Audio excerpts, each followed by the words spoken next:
It's just amazing how this aligns to with what we do. So tell me a little bit more about your journey. Once you figure out this ecosystem strategy, what happened for you? Where did you go from here?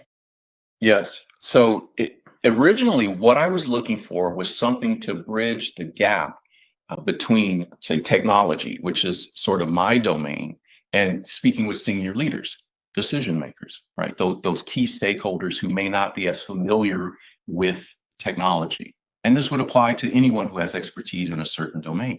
How do you make that connection?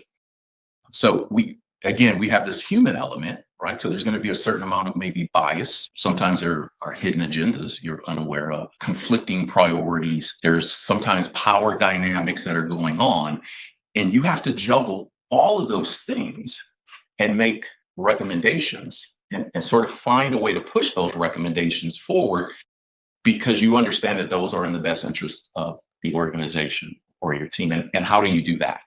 So that was one problem I needed to solve. Again, but nature solves that for us because all of the things that we aim to do, which is to sustain and grow, to allocate resources effectively, it's been doing it for billions of years.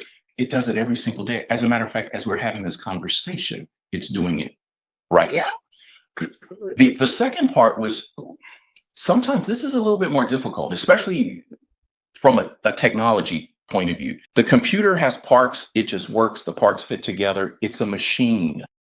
And sometimes what we do is we think of the organization, we think of people almost as parts of a machine, and we try to lead them and engage with them as if they are mechanical. And as you pointed out, we're not. We're living, breathing ecosystems.